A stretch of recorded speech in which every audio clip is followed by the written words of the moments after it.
Olá pessoal, aqui é o professor Matheus e nesse meu último vídeo sobre as eleições de 2016 eu vou mostrar para vocês como são feitos os cálculos eleitorais no caso de uma eleição proporcional e eu vou falar também ao final sobre a questão da anulação da eleição. No último vídeo eu expliquei para vocês acerca dos sistemas eleitorais presentes no caso brasileiro. Então eu falei para vocês sobre o sistema majoritário, no caso a eleição dos membros do Poder Executivo, basicamente, né, presidente, governadores e prefeitos, bem como dos senadores. Expliquei para vocês a distinção sobre o sistema majoritário simples e o sistema majoritário absoluto. No caso, o simples é aquele que tem mais votos, né, que ganha a eleição, e ele é aplicado para os senadores e para os prefeitos de municípios com até 200 mil eleitores. E falei sobre o sistema majoritário absoluto, que é aquela situação na qual o eleito será considerado como eleito aquele candidato que tiver pelo menos 50% mais um dos votos válidos, e esse sistema eleitoral ele é aplicado então ao presidente, governador e prefeitos de municípios com mais de 200 mil eleitores. E também que essa maioria, né, esse 50% mais um, pode ser alcançada no primeiro ou no segundo turno, se for o caso. E falei também sobre o sistema proporcional, que é o sistema utilizado no caso das eleições proporcionais, nas eleições para o Poder Legislativo, e que basicamente, então, são os deputados federais, deputados estaduais, deputados distritais e os vereadores, como vai ser no caso agora da eleição de outubro de 2016. E também expliquei já no vídeo no último vídeo aí, né, no vídeo anterior, falei para vocês sobre dois conceitos-chave, que são os conceitos de quociente eleitoral e de quociente partidário. Ou seja, o quociente eleitoral é o número mínimo de votos, a partir do qual qualquer partido que está concorrendo àquela eleição tem direito a uma vaga, e o quociente partidário corresponde ao número de vagas que cada partido recebe, que cada partido ganha. Então, para explicar isso um pouco mais na prática, eu estou fazendo esse vídeo e, pelo menos aqui nessa parte dos cálculos, ele vai ter um formato aí um pouquinho diferente, porque eu vou colocar aqui uma série de imagens, né, alguns slides, no caso, que eu preparei para vocês, para explicar na prática aí com exemplos numéricos, né, para ficar bem claro para vocês como que isso funciona. É claro também que todos esses cálculos aqui que eu vou mostrar para vocês são feitos de maneira automática, lógico, né, pelo sistema informático aí do Tribunal Superior Eleitoral, mas eu sempre faço questão de passar isso para que vocês entendam claramente, né, na prática, como que a coisa funciona. Quer dizer, uma vez que o cidadão vai lá e aperta o botãozinho verde lá confirmando o seu voto, como que isso se transforma então nos deputados ou nos vereadores que a gente tem? Então, como eu disse no vídeo anterior, vamos começar aí, como vocês podem ver, pelo quociente eleitoral. E o quociente eleitoral, eu já dei a definição, repeti aqui agora há pouquinho, que é o número mínimo de votos a partir do qual qualquer partido tem direito a uma vaga. Então, como eu falei no vídeo anterior, se o quociente eleitoral for 100 e o partido tiver 80 votos, ele não elegeu ninguém. Se o quociente eleitoral é 100 e o partido tem 150, esse partido tem direito a uma vaga. Se o quociente eleitoral é 100 e o partido tem 780 votos, ele tem direito a 7 vagas. Ou seja, daí vocês já percebem, né, que o quociente eleitoral ele é fundamental porque ele vai ser o critério que vai definir o número de vagas às quais cada partido tem direito. Então, como eu coloquei aqui, mostro aqui para vocês como se calcula esse quociente eleitoral. Então vejam bem aí, o quociente eleitoral é calculado da seguinte forma: divide-se o número de votos válidos apurados pelo número de lugares a preencher em cada circunscrição eleitoral. Desprezada a fração, se essa fração for igual ou inferior a meio, e acrescenta-se, né, ou arredonda-se para cima, digamos assim, se a fração então for superior a meio. Então, primeiro lembrar aqui, como eu pus aí, né, que são os votos válidos, então tinha comentado já no vídeo anterior, que os votos válidos são aqueles votos, no caso do sistema proporcional, são os votos de legenda, né, direcionados a um partido propriamente dito, ou os votos a um candidato específico. Então, esses são os votos válidos. Votos em branco e votos nulos são desconsiderados nessa eleição. Então, se pega o número de votos válidos na circunscrição eleitoral.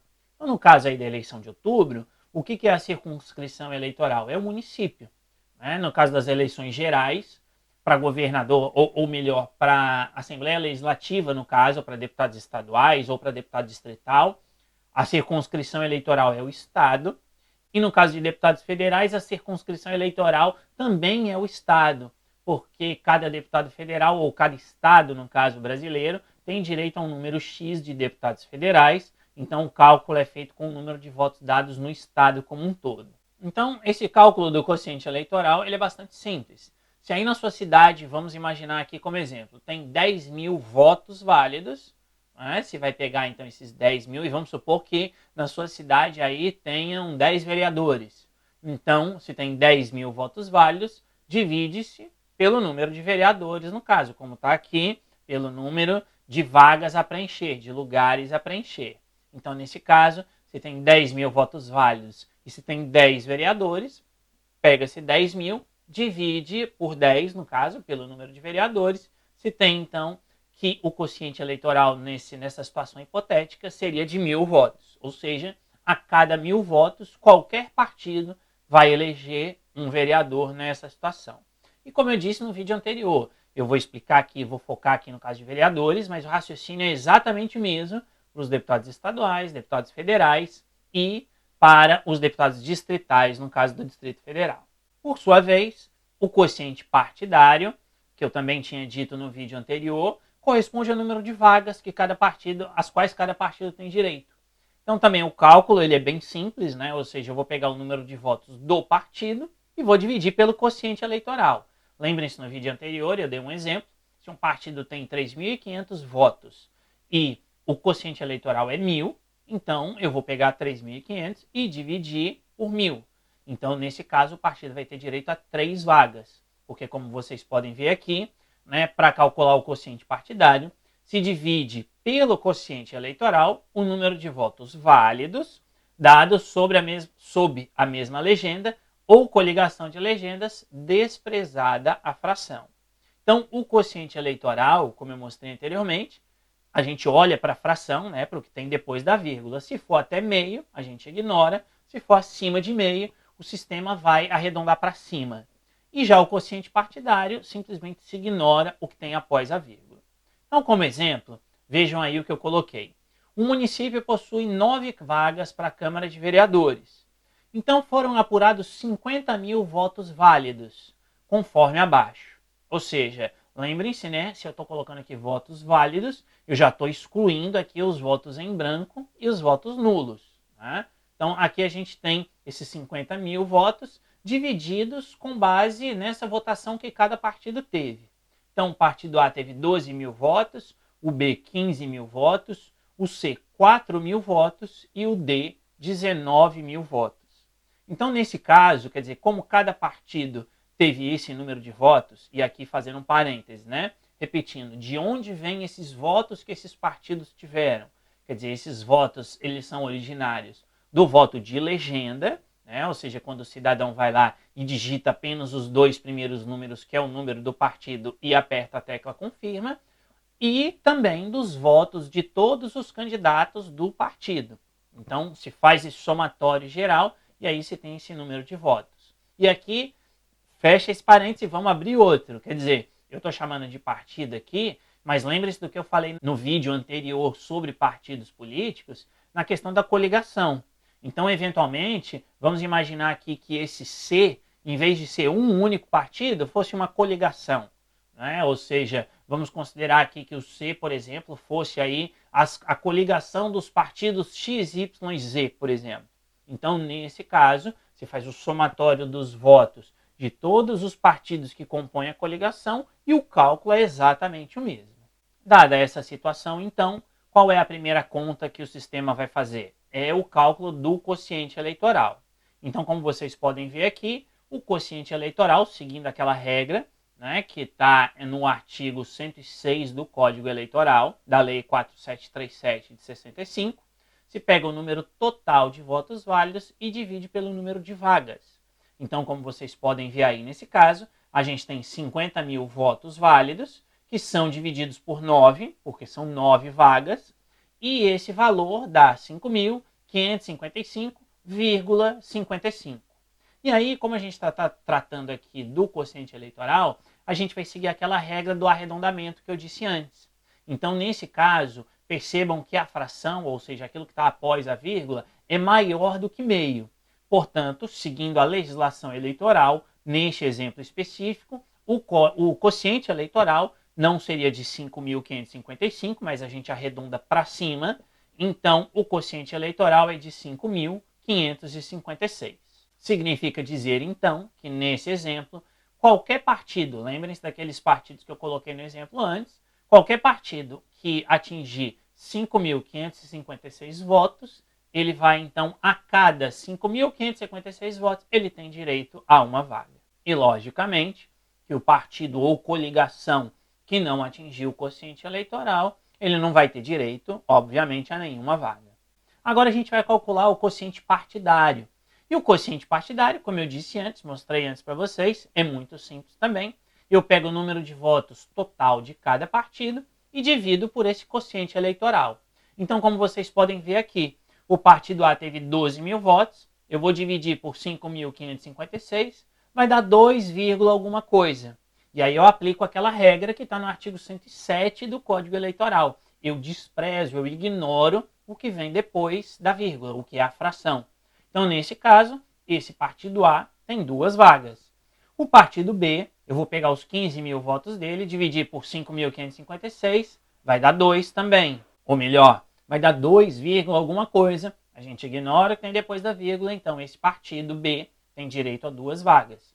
O partido C, ou a coligação C, né, se fosse uma coligação, não vai ter vaga nenhuma. E não vai ter vaga, lógico, porque não atingiu o quociente eleitoral. Quer dizer, o partido C teve 4 mil votos e o quociente eleitoral, que é o mínimo, é de 5.556. Então, o partido C, ou se fosse a coligação, não teria direito a nenhuma vaga no caso.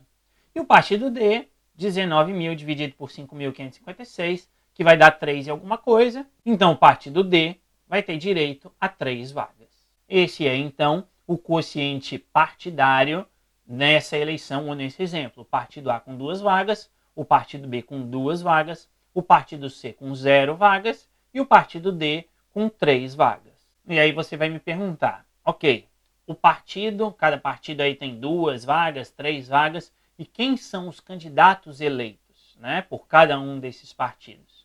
Aí a gente pega, como eu pus aqui, o artigo 108 da Lei 4737, que é o Código Eleitoral Brasileiro. Como vocês podem ver aí, está aí o texto. Estarão eleitos entre os candidatos registrados por um partido ou coligação que tenham obtido votos em número igual ou superior a 10% do quociente eleitoral, tantos quantos o respectivo quociente partidário indicar, na ordem da votação nominal que cada um tenha recebido. Então vejam que aqui existe uma série de condições. Primeiro, pegando esse exemplo que eu estou dando, o partido A tem direito a 2 vagas, portanto, de todos os candidatos que o partido A lançou nas eleições, estarão eleitos 2. Quem serão esses? Serão os 2 mais votados dentro deste partido A, desde que esses 2 tenham como votação nominal, ou seja, como votação própria deles mesmos, pelo menos 10% do quociente eleitoral. Então, como eu coloquei aqui, significa dizer, no exemplo acima, que estarão eleitos em cada partido aqueles candidatos que tiverem pelo menos 555 votos individuais, que corresponde então aos 10% do quociente eleitoral, colocados na ordem de votação nominal, ou seja, os mais votados vêm em primeiro lugar. Então, no partido A, por exemplo, que ele tem direito a 2 vagas, né? Imaginemos aí que o mais votado desse partido tenha tido 1.000 votos. E o segundo mais votado ele tenha tido 800 votos. Então, no caso, estariam eleitos esses 2, sem problema nenhum. Por quê? Porque eles tiveram, não apenas porque eles foram os mais votados, mas porque eles tiveram mais do que o mínimo exigido, que no caso é esses 10% aqui. Tanto que eu coloquei aqui como exemplo. Partido A tem direito a 2 vagas. Então, imaginemos aí que o candidato X desse partido A tenha tido 900 votos, o candidato Y tenha tido 800 votos e o candidato Z tenha tido 1.000 votos. Então, nessa situação, todos têm mais votos do que o mínimo, que são aqueles 10%, os 555 votos. E o partido A ele tem direito, então, a 2 vagas. Portanto, é por isso que eu coloquei aqui que estariam eleitos nesta ordem o candidato Z, que foi o primeiro colocado dentro do partido, e o candidato X, que foi o segundo colocado. E o candidato Y, como eu pus aí, o candidato Y ele é o primeiro suplente. Significa dizer que o candidato Z e o candidato X vão assumir, e se por algum motivo qualquer eles saírem, quem assume nesse caso vai ser o candidato Y, que foi o terceiro mais votado na lista daquele partido.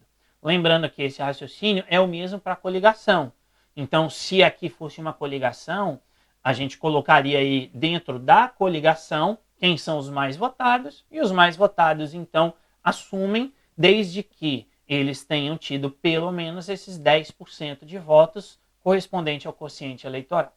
E ainda no que se refere aos cálculos, é importante que eu explique aqui para vocês como se calculam aquilo que se chama de sobras eleitorais. Então percebam aí, né? No exemplo, percebe-se a existência de 9 vagas, como eu coloquei no início, ou seja, são 9 vagas para deputados, para vereadores, no caso, mas apenas 7 foram atribuídas aos partidos. 2 vagas ao partido A, 2 vagas ao partido B e 3 vagas ao partido D. Então existem aí 2 vagas, entre aspas, sobrando. E para qual partido essas vagas vão ser atribuídas? E aí a regrinha está presente no artigo 109 do Código Eleitoral, da Lei 4737, de 65, que diz basicamente isso que eu coloquei aqui. Divide-se o número de votos de cada partido pelo quociente partidário mais 1. Ou seja, essa é a regra, quer dizer, eu vou mostrar aqui para vocês agora, mas essa é a regra presente no Código Eleitoral brasileiro. Quer dizer, é a regra que é chamada de maior média. Então, o partido que obtiver, feita essa continha aqui, o partido que obtiver a maior média vai ganhar aquela sobra. Então, vamos explicar isso aqui, vou explicar aqui para vocês agora isso na prática, digamos assim, né? Ainda com base nesse exemplo que eu estou utilizando. Então, vejam aí. No primeiro exemplo, né? no exemplo, no caso, o partido A ele teve 12 mil votos. Então, aplicando aquela regra, quer dizer, eu pego o número de votos do partido e divido pelo quociente partidário mais 1. Então, vejam, aqui eu estou calculando a primeira sobra. Né? Lembrem-se, sobraram 2 vagas, 2 sobras no caso, eu estou calculando a primeira. Então, vejam aí, eu vou pegar os 12 mil votos do partido e vou dividir por 3. E por que por 3? Porque a regra, como eu mostrei anteriormente, é o quociente partidário, que no caso do partido A é 2, como a gente fez antes, o partido tem direito a 2 vagas, então esse é o quociente partidário do partido A. Então eu pego o quociente partidário mais 1. Por isso é que eu vou pegar 12 mil e vou dividir por 3, como eu pus aí. São as 2 vagas que o partido já ganhou, mais 1. Então fazendo essa divisão, vai dar 4 mil. O partido B é a mesma coisa. Eu pego os 15 mil votos do partido B e divido também por 3. Por que por 3? O partido B teve 2 vagas, como a gente viu anteriormente, mais 1. Então eu vou dividir por 3, vai dar 5 mil. O partido C não participa do cálculo das sobras. Né? Isso está, como eu pus aí, no artigo 109, parágrafo 2º, né, do Código Eleitoral. Então está lá que quando o partido não atinge o quociente eleitoral, que foi o caso desse partido C, ele teve aí 4 mil votos, ele não atingiu o mínimo, ele também não participa do cálculo das sobras. E por fim o partido D teve 19 mil votos e eu vou dividir aqui por 4. Por que por 4? Porque o quociente partidário deste partido é 3, como a gente fez antes, ele tem 3 vagas, e eu vou dividir então pelo quociente mais 1, quociente partidário mais 1. Por isso eu vou dividir por 4, e aí o partido D então tem essa média de 4.750. Feitas essas contas, como vocês puderam ver aí, logicamente o partido B teve a maior média, ele teve a média de 5 mil, então a primeira sobra vai para esse partido B. Por isso que eu coloquei aqui, como o partido B teve a maior média, ele fica com a primeira sobra, então agora ele tem direito não a 2, mas a 3 vagas, desde que esse partido tenha algum candidato que tenha atingido o valor mínimo de 555 votos. Ou seja, desde que exista algum candidato que tenha atingido aqueles 10% do quociente eleitoral, como eu disse antes. Então aí essa vaga vai para esse partido. Feito esse primeiro cálculo, então, se percebe que a primeira sobra foi para o partido B. Mas ainda existe uma vaga, ou seja, existe a segunda sobra no caso. E aí o cálculo é exatamente o mesmo, ou seja, repete-se a regra, que é o número de votos do partido, dividido pelo quociente partidário, mais 1. Só que aqui agora é necessário se lembrar de um detalhe. Qual era o quociente partidário original do partido A? Era 2, o partido B era 2 e o partido C era 3. Só que agora o partido B ele ganhou uma vaga. Então agora o resultado não é mais 2 para o A, 2 para o B e 3 para o D. Agora o resultado é 2 para o A, 3 para o B, porque ele tinha 2 vagas e ganhou uma sobra, então ele tem 3 vagas agora, e o partido D continua com as suas 3 vagas. Então a gente vai repetir o cálculo, ou seja, vai aplicar a regra, usando agora, ou lembrando de acrescentar no partido B aquela sobra que ele ganhou. Por isso que agora a gente tem esse cálculo aqui. O partido A, eu vou pegar os 12.000 votos do partido A e dividir por 3, porque são as 2 vagas que ele ganhou mais 1, que é a regra. O partido B, ele tem 15.000, mas agora eu vou dividir por 4, porque lembrem-se que agora o partido B, ele tem 3 vagas, são as 2 originais, digamos assim, e uma que ele ganhou na sobra. Então agora ele tem 3 vagas, mais 1, que é o da regra. O partido C não participa, como havia dito antes, e o partido D, ele tem 19.000 dividido por 4, que são aquelas 3 vagas originais, mais 1. Como se pode perceber aqui, pela maior média, o partido D tem o maior resultado, ele tem a maior média, então essa segunda sobra, ela vai para o partido D, no caso. Consequentemente, o resultado da eleição é esse que aí se apresenta. O partido A ele tem as 2 vagas, que são aquelas originalmente calculadas. O partido B tem 3 vagas, porque o partido B tinha ganho 2 vagas iniciais e ele ganhou a primeira sobra, então o partido B tem 3 vagas. O partido C tem 0 vagas, porque ele não atingiu o quociente eleitoral, como eu falei antes. E o partido D tem 4 vagas, as 3 originais que ele ganhou no cálculo do quociente partidário e a segunda sobra que foi para ele. E aí eu volto à pergunta. Quem serão os vereadores eleitos nesse exemplo? Quer dizer, no partido A vão ser os 2 mais votados, desde que esses 2 tenham mais do que os 10%. No caso do partido B, vão ser os 3 mais votados, desde que esses 3 tenham mais do que os 10% do quociente eleitoral. E no partido D, vão ser os 4 mais votados, desde que esses 4 tenham tido também pelo menos 10% de votos correspondente ao quociente eleitoral.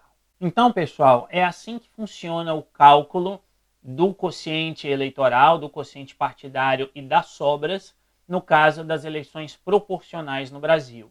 Lembrando que as eleições proporcionais são para vereadores, para deputados estaduais, distritais e deputados federais. Todos esses cargos seguem essas regras. Então percebam que quem precisa ter um número de votos, digamos assim, claro, o candidato precisa ter, mas ele também, o partido dele precisa ter um número de votos. É por isso que, como eu tinha dito anteriormente no vídeo sobre o sistema partidário, que a proliferação de partidos é muito negativa, porque na verdade isso acaba pulverizando a ideologia partidária, isso acaba pulverizando a própria representação política, e isso acaba fazendo com que os governantes, quer dizer, aqueles que estão no poder executivo, pratiquem o toma lá da cá, ou seja, pratiquem a troca de cargos por apoio político, já que existem muitos partidos políticos, né? Então, nesse sentido, realmente esse sistema proporcional que a gente tem, ele gera esse problema, ele enfraquece a governabilidade por um lado, e por outro lado, como eu também já tinha comentado, ele acaba enfraquecendo a própria representação política.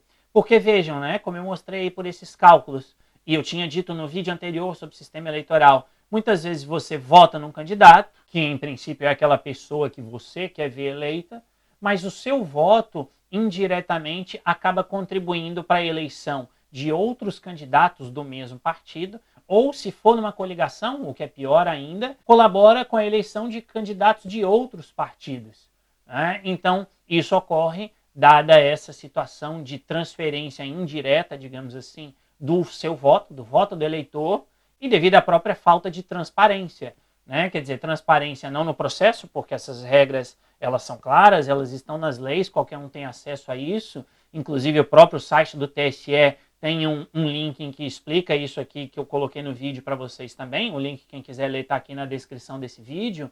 Mas falta de transparência no sentido de você não saber exatamente se o seu voto está contribuindo para a eleição apenas do seu candidato, digamos assim, ou se o seu voto está acabando por contribuir com a eleição de outros candidatos que de repente você também não quer ver eleitos. E aí, obviamente, como eu disse antes, isso acaba gerando um problema de representatividade, ou falha na representatividade, porque o cidadão não sabe, no final das contas, em termos de candidatos, né, em termos de pessoas, digamos assim, quem efetivamente o representa.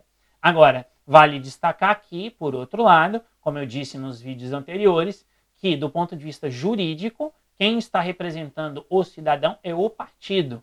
E esses cálculos que eu mostrei para vocês provam isso. Ou seja, os cálculos provam que, na verdade, as vagas não são atribuídas aos candidatos, ou pelo menos não num primeiro momento aos candidatos, mas sim atribuídas aos partidos. Quer dizer, são os partidos que ganham as vagas em primeiro lugar, e aí só depois é que os candidatos, conforme o seu número de votos, é que vão se encaixar nessas vagas. O último aspecto que eu quero chamar a atenção nesse vídeo diz respeito à questão da anulação da eleição. Ou seja, sempre em ano eleitoral começam a surgir aquelas correntes, seja nas redes sociais, seja por e-mail ou no boca a boca, dizendo que se os cidadãos votarem nulo, se houver mais da metade dos cidadãos votando nulo, que a eleição é cancelada e obrigatoriamente são feitas novas eleições. Então isso, pessoal, é falácia, isso é mentira, isso não existe. Tá? Lembrem-se o que eu comentei nos vídeos anteriores. O que conta para os cálculos eleitorais sempre são os votos válidos. Então, o voto nulo, né, quando o cidadão vai lá e anula o seu voto, ou vota em branco, o voto nulo e o voto em branco são votos inválidos. E os votos inválidos, eles são desconsiderados, eles são excluídos, são ignorados nesses cálculos que eu acabei de mostrar para vocês.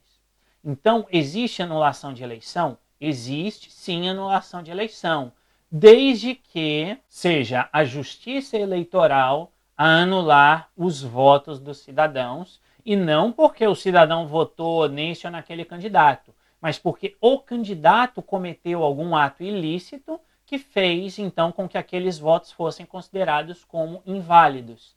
Então, os artigos 220, 221, 222 do Código Eleitoral Brasileiro, da Lei 4737 de 65, trazem ali as possibilidades de invalidade de uma eleição. E aqui eu trouxe mais especificamente o artigo 224 do Código Eleitoral Brasileiro, para que a gente analise e para que eu explique aí para vocês o que isso quer dizer. Então acompanhe aí comigo. Né? O que diz esse artigo 224? Né?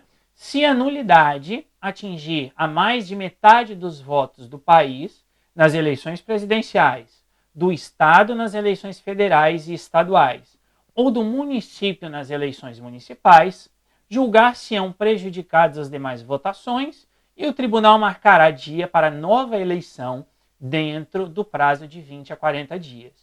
Então, nesse caso, não é o cidadão votando nulo, mas é se a Justiça Eleitoral considerar que houve alguma irregularidade, como, por exemplo, compra de votos, né? Ou abuso do poder político, abuso do poder econômico. Enfim, se houver algum ato ilícito por parte do candidato, e esse candidato veio a ser eleito, né? E aí a Justiça Eleitoral anula esses votos, quer dizer, veja que ela não está prejudicando o cidadão, ao contrário, ela está protegendo o cidadão.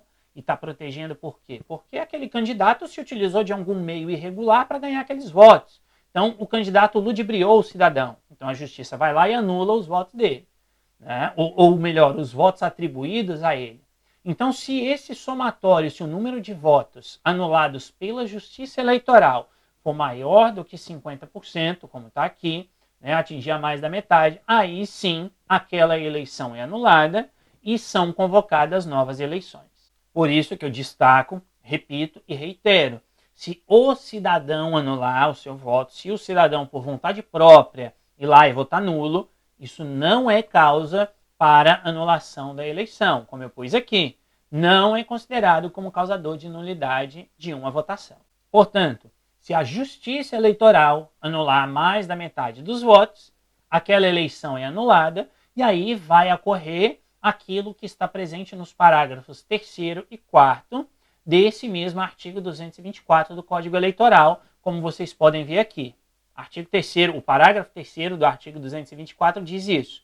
A decisão da Justiça Eleitoral que importe o indeferimento do registro, a cassação do diploma ou a perda do mandato do candidato eleito em pleito majoritário acarreta, após o trânsito em julgado, a realização de novas eleições, independentemente do número de votos anulados. Então percebam, aqui o parágrafo 3º, ele é muito explícito em dizer que a decisão da Justiça Eleitoral que considere que o registro do candidato deva ser indeferido, ou seja, nada impede que o fulano seja eleito, e depois se verifique aí essa questão do indeferimento do registro, por exemplo, ou a cassação do diploma, ou o mais comum, que é a perda do mandato do candidato eleito em pleito majoritário. Então lembre-se do que eu falei nos outros vídeos, quem são os cargos que são eleitos pelo sistema majoritário. E aqui um parênteses, por que o proporcional não entra aqui? Porque o proporcional ele já tem o suplente, como eu expliquei agora há pouco. Quer dizer, se um candidato, né, o candidato a vereador, o fulano lá, ele foi eleito. Se por algum motivo ele vai perder o mandato, não tem razão de convocar novas eleições. Nesse caso, entra o suplente, que é aquele que, naquela ordem da lista, foi votado, mas não entrou no número de vagas que o partido originalmente tinha direito. Portanto, no caso de eleições em pleitos majoritários, uma vez que não haja mais possibilidade de recurso, ou seja, que a decisão seja definitiva, é isso que quer dizer essa expressão trânsito em julgado, então isso importa na realização de novas eleições.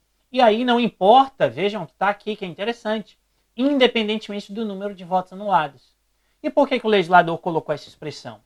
Porque, por exemplo, imaginemos aí um município que tenha 10 mil eleitores, né? Então, nesse caso, como eu expliquei antes, vai ser o sistema majoritário simples. Então, se o primeiro colocado, vamos supor que o primeiro colocado tenha 3 mil votos, ele seja o mais votado, né? Então, ou ele tenha 4 mil votos, por exemplo. A gente tem 10 mil votos válidos, 4 mil votos vão para o candidato A, 3 mil votos para o B, 2 mil votos para o C e 1.000 votos para o D. Nesse caso, então, percebam aí que se o candidato eleito ele tem 4 mil votos, porque ele foi o mais votado, é o sistema majoritário simples, ele tem o maior número de votos, ele teve 40% dos votos, então não chegou a configurar metade mais um dos votos, não é maioria absoluta. Mas o legislador resolveu colocar aqui, independentemente do número de votos anulados. Então, no caso dele, se houver a anulação dos votos dados a ele, que de repente esse candidato cometeu algum ato ilícito, né, ou houve compra de votos, por exemplo, então houve a anulação desses 4 mil votos dele. Então, nesse caso, vão ser convocadas novas eleições. Então, vejam como o legislador colocou, quer dizer, não importa o número de votos. Uma vez que a Justiça Eleitoral anule votos, eu sempre enfatizo e reitero isso, quer dizer, não é o cidadão, é a Justiça Eleitoral. Ela anulando votos devido a alguma irregularidade, são convocadas novas eleições. E aí, o parágrafo 4º traz esse detalhe aqui, que a eleição a que se refere o parágrafo 3º correrá às expensas da Justiça Eleitoral e será indireta se a vacância do cargo ocorrer a menos de 6 meses do final do mandato, ou direta nos demais casos. Significa dizer o quê? Que se o indivíduo lá, se o prefeito, ou o governador, ou o presidente da República perder o seu mandato nos primeiros 3 anos e meio de mandato, né, ou seja, se houver anulação dos seus votos, e portanto ele perdeu o mandato, mas se ele ainda estiver nesse período inicial, as eleições vão ser diretas. Agora, se tiver já nos últimos 6 meses, aí a eleição vai ser indireta. E o que é eleição indireta? É uma eleição feita pelos membros do respectivo poder legislativo. Ou seja, se o presidente perde o seu mandato nos últimos 6 meses, devido à anulação dos votos pela Justiça Eleitoral, quem elege o novo presidente para aqueles 6 meses finais do mandato vai ser a Câmara dos Deputados. Se for o governador, quem elege é a Assembleia Legislativa do Estado, ou a Câmara Distrital, no caso do Distrito Federal, e se for o prefeito, nos últimos 6 meses do seu mandato, vai ser a Câmara de Vereadores que vai escolher o novo prefeito, para terminar aquele período, para terminar aquele mandato.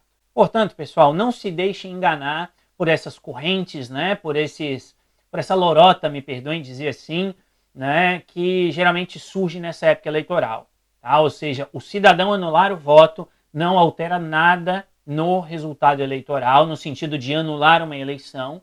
Altera, como eu disse antes, no sentido de favorecer ou beneficiar quem está na frente, porque fica mais fácil para quem está na frente ganhar. Mas não existe anulação de eleição porque o cidadão foi lá e anulou o seu voto. Eu sempre falava isso nas minhas aulas. Vamos imaginar aí, o Brasil tem um pouco mais de 140 milhões de eleitores hoje. Então vamos imaginar uma eleição para presidente da República, tá? A eleição aí de 2018. Vamos imaginar que todos os cidadãos brasileiros, acreditando nessa mentira que é contada, de que se a maioria votar nulo, anulam-se as eleições, vamos imaginar que todos os cidadãos brasileiros anulassem o seu voto, ou votassem em branco, dá na mesma. E vamos imaginar aqui que existam aí dois candidatos, um candidato seja solteiro e o outro candidato seja casado. Então o candidato solteiro vota nele mesmo, o candidato casado vota nele mesmo, e aí o marido ou a mulher desse candidato vota no seu respectivo, né, marido ou mulher no caso. Então aquele candidato que é solteiro, ele tem um voto, e o candidato que é casado, ele tem 2 votos. E todos os demais brasileiros votaram nulo. Qual é o resultado dessa eleição? O candidato que é casado está eleito no primeiro turno com 67% dos votos válidos nesse exemplo absurdo. Por quê? Porque nós temos 3 votos válidos, já que todos os demais brasileiros votaram em branco ou votaram nulo. Portanto, são votos inválidos que são desconsiderados para o cálculo eleitoral. Se eu tenho 3 votos válidos, 2 vão para um candidato e 1 voto vai para o outro candidato, aquele candidato com os 2 votos, ele tem então 67% dos votos válidos, ele está eleito como novo presidente da República em primeiro turno. Então, não acreditem nessa história e, em vez de acreditar, como eu já disse nos outros vídeos, façam o contrário.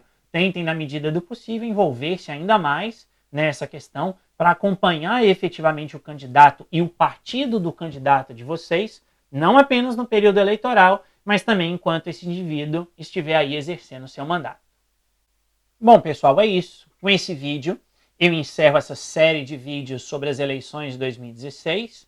Eu busquei abordar aqui desde as questões mais teóricas ou conceituais envolvendo aí democracia, o direito de votar, direitos políticos, etc., até a questão um pouco mais prática, que é a atuação dos partidos políticos e os sistemas eleitorais brasileiros, incluindo o cálculo sobre como é feita a contagem dos votos e a eleição, efetivamente, dos representantes. Então, espero que vocês tenham gostado dessa série de vídeos, espero que vocês tenham aprendido bastante com essa série de vídeos, né? E espero que nessas eleições aí no mês de outubro, vocês se lembrem de que a participação política, como eu disse lá no primeiro vídeo sobre democracia, ela não se restringe ao ato de votar.